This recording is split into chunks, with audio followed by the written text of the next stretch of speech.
O calendário sagrado mapeava o destino dos maias. Cada dia do Tolkien tinha um significado especial ditado pelo seu nome e alinhamento astrológico a ele associado, como em um mapa do zodíaco. Os maias usavam o calendário sagrado para batizar crianças, decidir o melhor dia para batalhas e casamentos, e prever fenômenos astronômicos como eclipses e o ciclo de Vênus. Venus is the brightest star in the sky. So it sometimes rises in the morning, sometimes is the first evening star. And it follows a 584-day cycle. And they could predict where it was in the sky. And because it was so bright, it figured into their pantheon. Os maias combinavam o Raab com o Tolkien, como duas engrenagens, formando o chamado calendário circular. The calendar round is a 52-year cycle which combines the solar year with the 260-day cycle. And the numbers and days and months and days only repeat every 52 years. Their 52-year calendar round cycle is equivalent to our century. The calendar round is simply how they literally kept count on of their time on an everyday level. Because most of the Maya people were lucky if they saw a full calendar round, which is 52 years. The oldest Maya that we have were probably about 80 years of age at death, so you don't really have the century marker. So all of their experiences would fit into the 52-year cycle. Além do calendário circular, o alemão Ernst Forstermann descobriu que os maias calculavam o tempo com mais um calendário, o de conta longa. Esse sistema era central para o conceito maia de tempo. Foi a partir desse calendário que os maias calcularam o fim do mundo e fizeram outras predições. A conta longa media o tempo transcorrido desde a mítica origem dos maias. Transcendia o tempo de vida de reinos e indivíduos.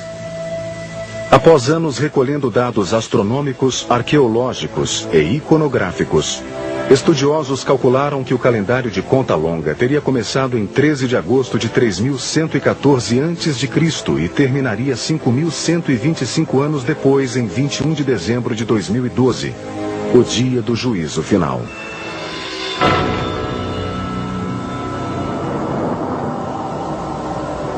A conta longa contém unidades de tempo chamadas catuns, que equivalem a cerca de 20 anos. Para cada catum, os maias formulavam uma profecia específica.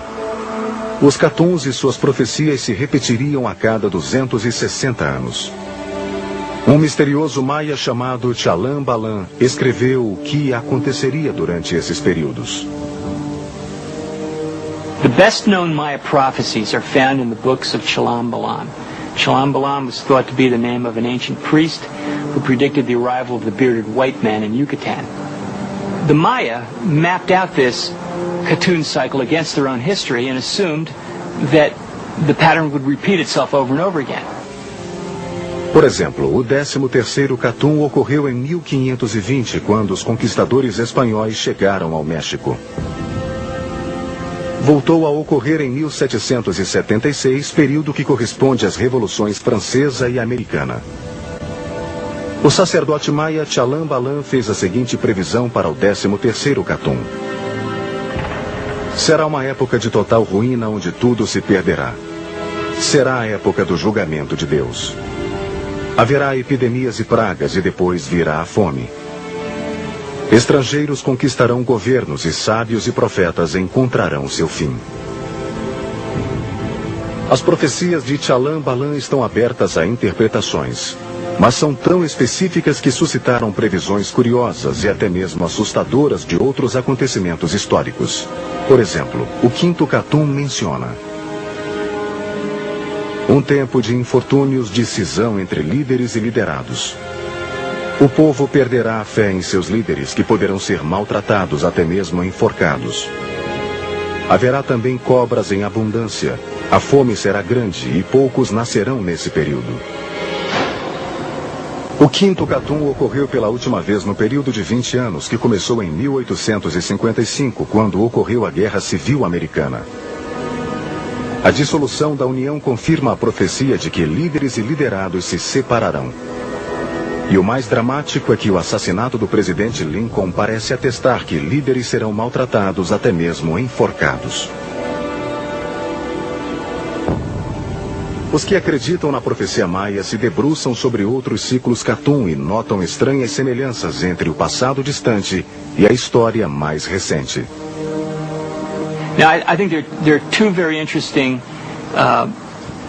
aspects of the Cthulhu cycle that we could compare to our present day. One would be the occurrence of Cthulhu 8, which seems to coincide with some kind of cultural problems, cultures in disarray, culture in some ways, the 60s being the last time that Cthulhu 8 came up, but previous occurrences of Cthulhu 8 were fairly devastating, certainly for the Maya. They recorded it in the books of Chilam Balam as being one of the worst.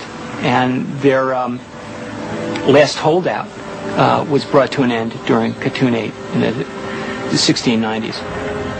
Durante o oitavo Cthulhu, Chichen Itza, uma das maiores cidades de Yucatán, foi destruída. Muito depois, durante os tumultos da década de 60, assassinatos políticos e a guerra do Vietnã levaram a profundas divisões nos Estados Unidos. Esses fatos aparentemente dissociados se unem na profecia do oitavo Cthulhu. Uma época de extermínio e destruição entre os governantes. Do fim da cobiça, mas de muita luta. Uma época de se fixar em outro lugar. Eventos tão disparatados como o Watergate, o escândalo Irã-Contra e a campanha contra a fome na África parecem unidos na previsão para o sexto Cthulhu, que ocorreu pela última vez no período de 20 anos, que teve início em 1973. Uma época de um governo mau e enganoso. Muitos morrerão de fome. O atual Cthulhu, o número 4, começou em 1993 e terminará em 2012. Durante esse período, segundo Chalam Balam, a divindade suprema retornará à Terra, anunciando o início de uma nova era. The present Cthulhu, which is Cthulhu 4, and runs from 1993 to 2012, was described in the books of Chilam Balam as a Cthulhu of remembering knowledge, a time of scarcities, but also a time of the arrival of the Quetzal bird or Kukulkan. It's a prelude to the greater changes that occur on Cthulhu 13 and Cthulhu 11 several decades ahead. So we can see ourselves in the present moment as being at the very beginnings of a change into a new era.